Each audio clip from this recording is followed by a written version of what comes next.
여러분, 4차 재난지원금에 대한 지급 기준이 이게 매일매일 바뀌고 있어요. 보다 넓게, 보다 두텁게라는 원칙하에 시작한다고 하니까 이게 누구는 주느냐, 누구는 안 주느냐 이런 이야기도 계속 나오고 있고요. 또 얼마 줄 거냐, 100만 원 줄 거냐, 200만 원 줄 거냐, 500만 원 줄 거냐 여기에 대한 이야기도 계속 나오고 있습니다. 먼저 보다 넓게라고는 기치하에 시작된 것은요. 쉽게 말하면 뭐 노점상도 주고 택배 노동자도 주고 프리랜서도 주고 다 주겠다는 거예요. 계속해서 늘려가겠다는 겁니다. 심지어는 매출 10억 이하의 자영업자도 주겠다는 겁니다. 그랬더니 반발이 또 툭 나왔어요. 변호사들, 의사들은 왜 안 주냐 이렇게 말입니다. 변호사들, 의사들도 매출이 10억 안 되는데 천지인데 왜 안 주냐 이렇게 또 이야기가 나왔습니다.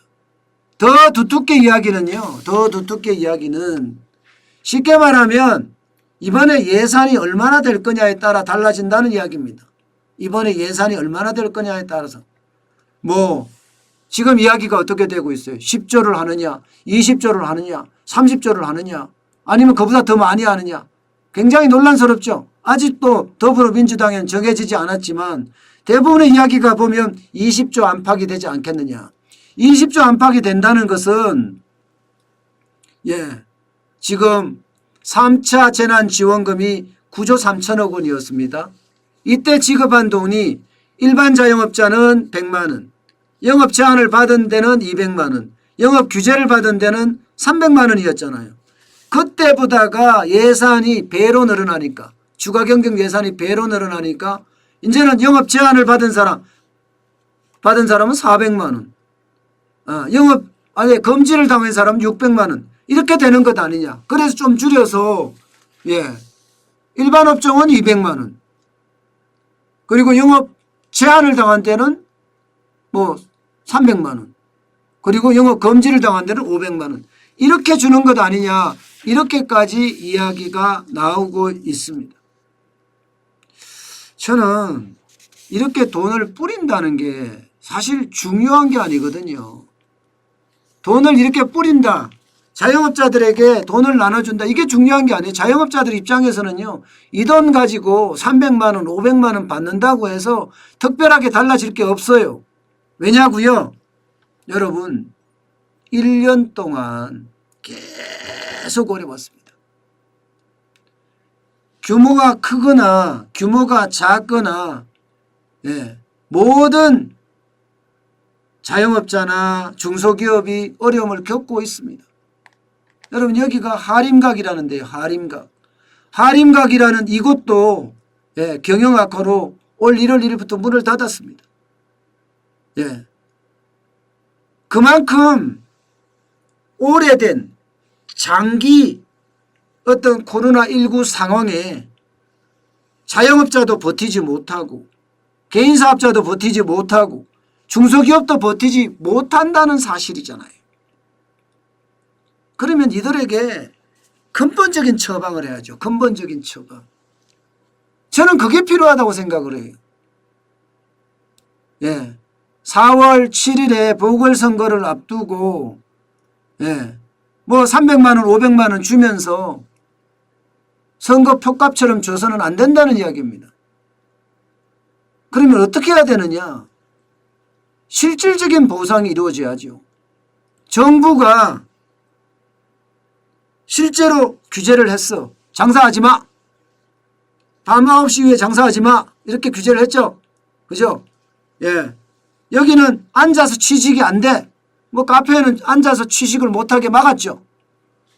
뭐 고위험 시설군이라고 하거나 유흥업종 같은 경우는 장사하지 마 하고 문을 완전히 닫아버렸습니다. 여기에 대한 보상은 해줘야죠. 합리적인 보상을 해야죠. 합리적인 보상을. 저는 이 보상이 필요한 거라고 생각해요. 그러면서 말입니다.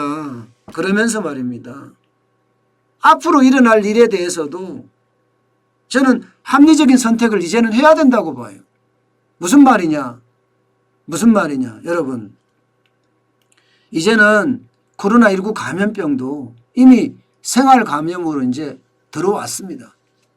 때문에 한꺼번에 셧다운 시키는 그런 봉쇄령은 이제 의미가 없다고 생각을 해요. 오히려 경제만 망치고 자영업자만 더 죽게 하고 중소기업만 어렵게 한다고 생각을 합니다. 이제는 각자 책임으로 맡겨야 됩니다. 각자 책임으로. 제가 그랬잖아요. 자율방역으로 맡겨야 된다고. 대신에 확진자가 나왔다. 그 경우는 강하게 이거는 규제를 해야죠. 확진자를 냈으니까. 저는 이렇게 가야지 이게 좋아지지. 자영업자들이고 중소기업이고 좋아지지. 그렇지 않고는 안 된다고 생각을 합니다. 여기에다가 마지막으로 최저임금 문제, 주 52시간제 문제, 쉽게 말하면 문재인 정부의 소득 주도 성장 정책 문제 말입니다. 이거요. 대전환 이루어야죠. 공정경제 정책 대전환 이루어야죠. 지금처럼 노조 편향적인 일부 계층에 편향적으로 이렇게 가버리면 자영업자 중소기업 더 이상 설 자리 없습니다. 많은 사람들이 여러분 이제는 못 참겠다 이런 얘기가 나올 정도예요. 표값을 준다고 돌아설까요? 작년 총선처럼 우리가 한 번 쏟지 두 번 쏟겠습니까? 저는 진짜 국민을 위한다면 표중심이 아니라 사람들이 현장에서 뭘 어려워하는지 그리고 어떻게 해줘야 되는지 그렇게 국민들 입장에서 생각해야 된다고 봅니다. 지금처럼 정치가 난무하는 이런 세상에서는요. 자영업자들도 예전 같지 않을 겁니다. 중소기업도 예전 같지 않을 겁니다. 저는 그것을 믿습니다.